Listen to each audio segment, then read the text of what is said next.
Hey guys, RTT back here for another video, guys. Today we're going to be talking about something that I know a lot of people want to talk about. And that's going to be, can your iPhone camera do what this bad boy right here can do? Wait, it's a 16 Mark II, it's only $1,200.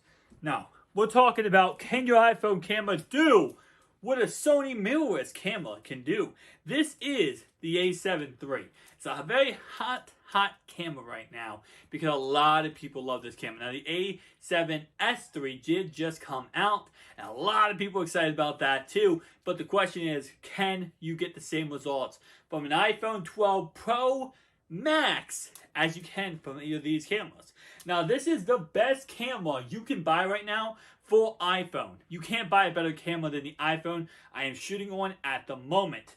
Now that will change when new iPhones come out. When I did this video before, the iPhone 11 Pro Max was the best camera. Now the iPhone 12 Pro Max is the best camera. So let's go ahead and switch up cameras, and you guys are going to tell which one you like different.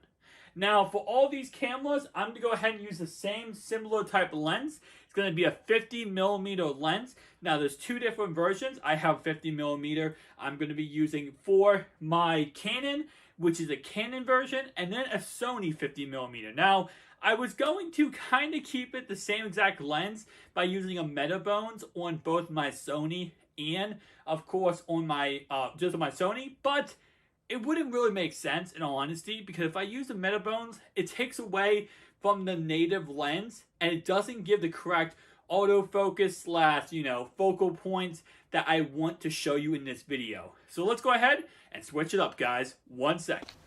Alright guys, so here is the 16 Mark II with the 50mm lens. Now, the difference between that and this bad boy right here, of course, is it has a flip out screen. Flip out screen's very convenient when it comes to seeing yourself. Make sure you're inside the frame, everything like that, perfectly lined up. I can see myself back, so I see exactly what you see. With the iPhone and also the A7 III, you don't have that. With the A7 III, you do have an LCD screen, which is very nice, you can use, but that's all you have. You have nothing else but this exact concept, and you're kind of stuck with that, and that's it. Now, the 50mm I'm using currently is a 50mm f1.4. It's not an f1.2. That's the best you can be getting at a 50mm, but it's still a very nice lens. Great at blowing out the backgrounds. Do a test real fast. Alexa, turn bedroom lights blue.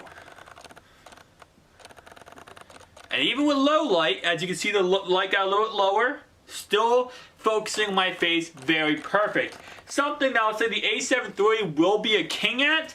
This 16 Mark II is still giving you exactly what you need at that low light performance. So again, very nice. Now we're going to switch over to this A7 III, see how it compares to the other two competitors on the list. 1 second, guys. Alright guys, now taking a look at this Sony A7 III. Now, real fast, all these microphones, I'm using the inboard microphone, so I'm not using a shotgun mic, a lavalier mic, any of that kind of stuff. And I'll say one thing, I had to record this whole entire segment right here twice. And the reason why I had to record it twice is because I was out of frame the first time I used this camera. Like I said, guys, having a flip out screen like this is so freaking amazing. Now, I do have a monitor I can put on top of my A7 III that lets me be able to see myself back. But again, it's just so convenient to, if you're vlogging with a 16 Mark II, go ahead and just have it all ready to go. Now, another thing, like I said, because I'm using the internal mic on these cameras, what you are hearing a lot in this camera and this camera, which you're not hearing in the iPhone, is the hissing of the of the camera's lens readjusting itself, auto-focusing itself, and trying to make sure it keeps you in autofocus. So that's what you're hearing when I'm talking, is not just my voice, but also that, something that iPhone 12 doesn't have. Now, how do you fix that? You get a shotgun mic, you get a lav mic, you get a mic that's external.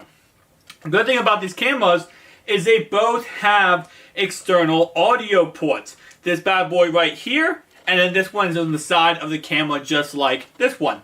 So that lets you be able to also have another external source, and also both of them have mounts at the very top that you can use to be able to actually mount a shotgun mic to your camera. So those things, although yes, it is kind of sucks that it's a thing that the internal mics are not good, something you have to just kind of deal with, and you will deal with as you use these cameras more and more.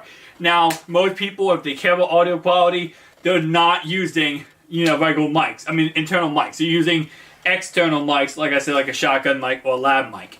So with that in mind, this isn't really a big issue, and this video isn't about mic quality, because I could put the same shotgun mic on all three of these, because even the iPhone, if you use a dongle, you can get that. Or you have a lav mic, for example, this bad boy right here, you can just go ahead and clip that to your shirt, and bam, plug it into a dongle into your iPhone, and just like that, you have a lav mic, which gives you an external mic for your iPhone. So, again, all three, you have choices, guys. You have choices.